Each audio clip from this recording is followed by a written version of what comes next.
ஏய் பார்த்து வர மாட்டியா? அம்மையா அந்த புக் எடுத்து கொடு. உன்கிட்ட தான் சொல்றேன், எடுத்து கொடு.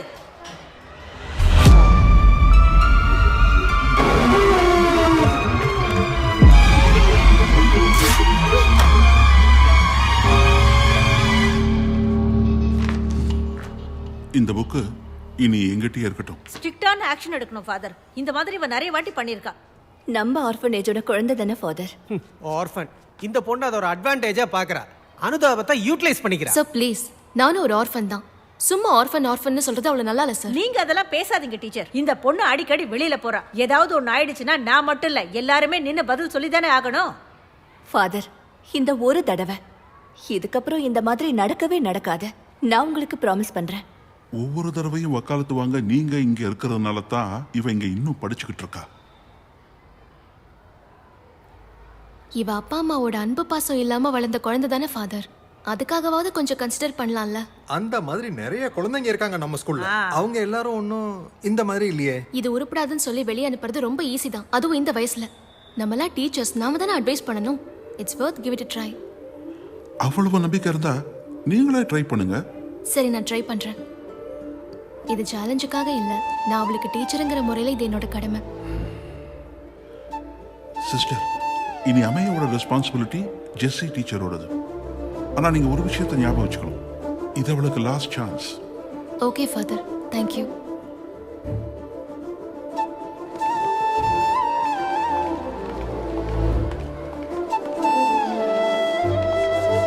டீச்சர், எங்க போறீங்க?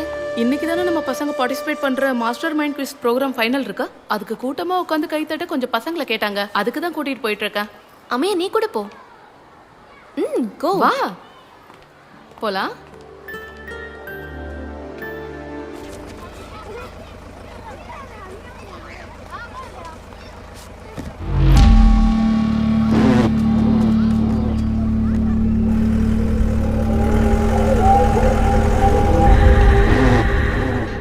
கேரளாவில் எந்த டிஸ்ட்ரிக்ட்ல மிக நீளமான கடற்பகுதி இருக்கு? Option A Kannur, option B Alappuzha, option C Kozhikode, option D Kasaragod. Option A Kannur. Option A Kannur. It's a right answer.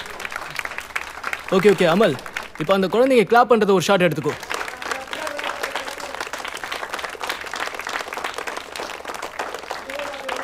அந்த செகண்ட் ரோல மிடில் உட்காந்துருக்க பொண்ணை எழுப்புங்க. வா பாப்பா.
நீ முதல்ல என்னை பார்க்க வந்தப்ப உனக்கு தோணுன எல்லா சந்தேகங்களுக்கும் இப்போ விட இருக்கு. ஆலட் ஹவுஸில் நடந்த எல்லா மரணமும் ஒரு கொலையால் தான் நடந்திருக்கு. ஒரு ஆக்சிடென்ட்னு நீ அன்னைக்கு என்கிட்ட சொன்ன அவங்க பொண்ணு மரணம் வரைக்கும். ஆனால் இந்த கேஸ் தெளிவுக்கு வந்தது அந்த எலிசபெத்தோட மரணத்துக்கு அப்புறம் தான். அதுக்கப்புறம் தான் இந்த கொலைகளுக்கெல்லாம் பின்னால் ஒரு கொலைகாரன் இருக்கான்றதையே நான் கன்ஃபார்ம் பண்ணேன். தனியாக இருக்கிற ஒரு பொண்ணு தன்னோட வீட்டுக்கு தன்னோட ஹஸ்பண்டை தவிர வேற ஒருத்தனை இன்வைட் பண்ணியிருக்கான்னா ஒன்று அவன் அவளோட லவராக இருக்கணும்,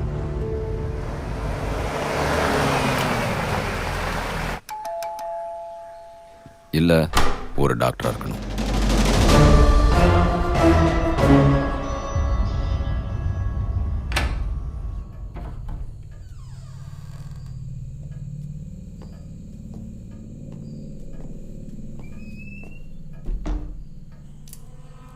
கொஞ்ச நாளாவே நாம இதை பத்தி பேசிட்டு தான் இருக்கோம். தனிமை, டென்ஷன், டிப்ரெஷன். இது எல்லாத்திலிருந்தும் தப்பிக்கிறதுக்கு தற்கொலை ஒன்று தான் கடைசி தீர்வுங்கிறத நீங்க நல்லா யோசிச்சு முடிவெடுக்கணும்.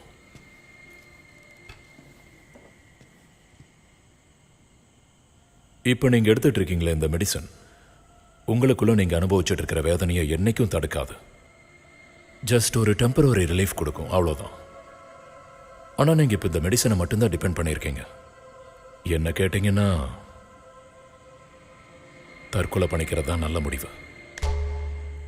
நல்லா யோசிச்சு பாருங்க மேடம். உங்களோட ஹஸ்பண்ட், உங்க அண்ணன், அண்ணே யாரும் இந்த சுச்சுவேஷன்ல உங்களுக்கு உதவல. எல்லாரும் சுயநலவாதிங்க. நாம எப்ப சாகலாம், எப்படி சாகலாங்கிறதையும் நாம தான் முடிவு பண்ணோம். ஆனா இது ஒரு கோழைத்தனம் இல்ல.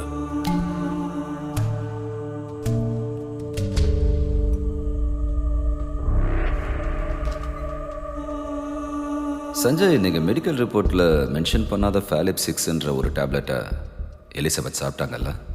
ஒரு ஃபேமிலி டாக்டரான நீங்க எதுக்காக இதை அவங்களுக்கு கொடுத்தீங்க? இருந்தாலும் அவங்க தற்கொலை பண்ணிக்கிறதுக்கு காரணம் நான் இல்லைங்கிறீங்களா? நானே தான்.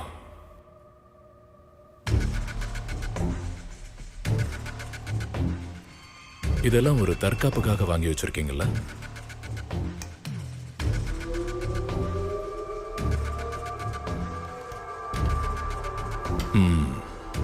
யோசிங்க, நல்ல முடிவை எடுங்க.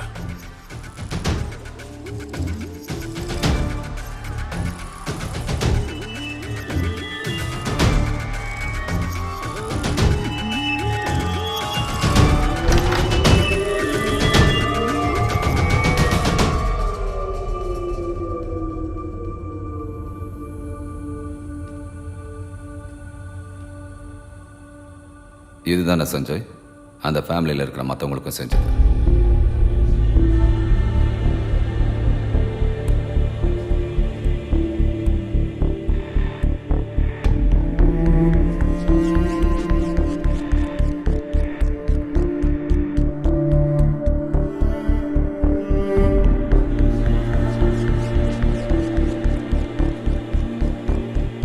நீங்க இல்லாம அந்த வீட்டுக்குள்ள இன்னொரு ஆள் இருக்கான்ற விஷயம் உங்களுக்கு தெரிய வந்தது அடுத்த நாள் காலையில தானே? நீ அன்னைக்கு அந்த வீட்டுக்கு உன் சொந்த கார்ல வரல, நெக்ஸ்ட் மார்னிங் ஆட்டோல கிளம்பினாங்கிறதுக்கான எவிடன்ஸ் எங்ககிட்ட இருக்கு. அலெக்ஸ் கிட்ட இருந்தோம், ஜோஷி கிட்ட இருந்தோம் கணக்கே இல்லாம நிறைய பணம் வாங்கியிருக்கேன். அந்த பணத்தை திரும்ப கொடுக்காம இருக்கதான் இது எல்லாத்தையும் பிளான் பண்ண. போய் சஞ்சய், நீங்க எதுக்காக இன்னும் அந்த 2 பேரை சொல்லவே இல்லை?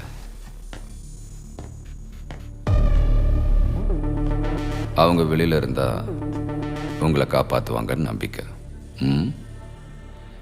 நீங்க கடனா ஜோஷ் கிட்ட இருந்தும் அலெக்ஸ் கிட்ட இருந்தும் ஒரு பைசா கூட வாங்கல.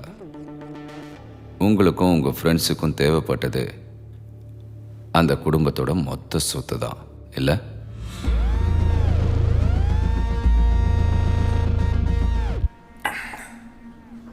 அதாவது நான் சொல்ல வருது என்னன்னா, இதை 3ஆ பிரிக்கிறது கஷ்டம்னு சொல்றேன். இப்படி சொன்னா எப்படி? பிளான் பண்றது நம்ம 3 பேரா இருந்தாலும் இறங்கி பண்றது என்னமோ நான் தானே. அதனால தான் எனக்கு நிறைய பங்கு வேணுங்கிறேன். எவ்வளோ? பாதி எனக்கு, மீதி உங்களுக்கு.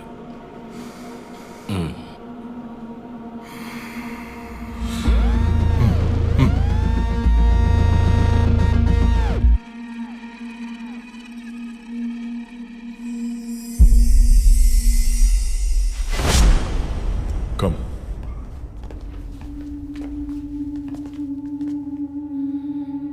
எலிசபெத் உயில் எழுதின ட்ரஸ்ட்டை பற்றி போலீஸ் என்கொயரி பண்ண மாட்டாங்கன்னு நினச்சிட்டிங்களா? அந்த ட்ரஸ்ட்டில் 3 இம்பார்ட்டன்ட் ட்ரஸ்டீஸ் இருக்காங்க, அதை நீங்கள் தானோ. அதுக்கு முன்னாடி நடந்த எல்லா தற்கொலைகளை பற்றியும், ஒரு பொண்ணு ஆக்சிடெண்ட்டில் இறந்து போனதை பற்றியும் இவங்க தான் சொன்னாங்க.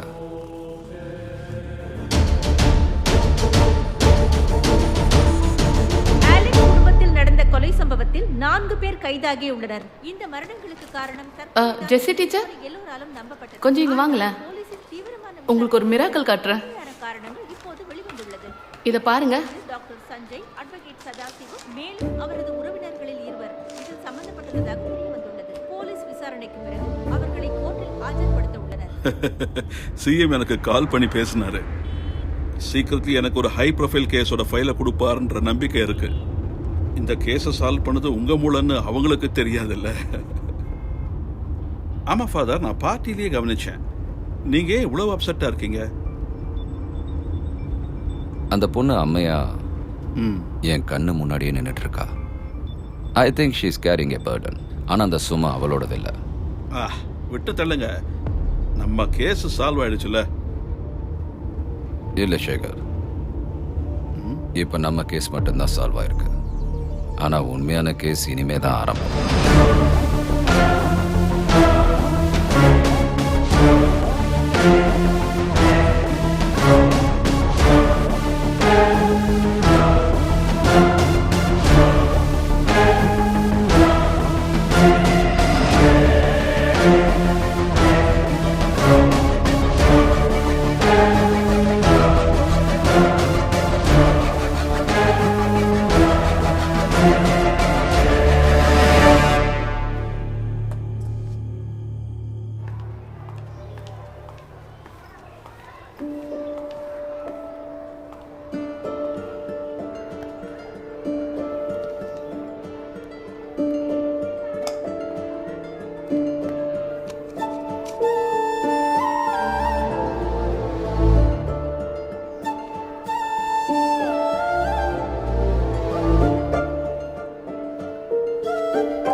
அது சரி, இன்னைக்கு என் பர்த்டே உனக்கு எப்படி தெரியும்?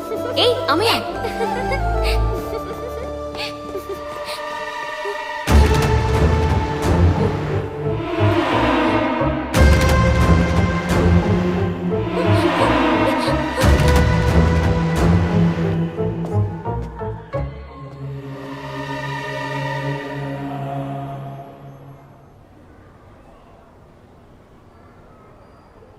என்ன ஃபாதர், முழு நேரமும் கிரைம் இன்வெஸ்டிகேஷன் தானா?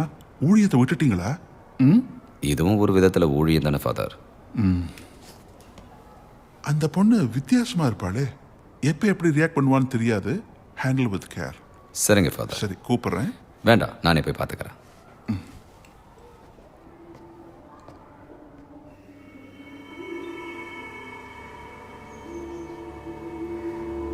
அம்மையா,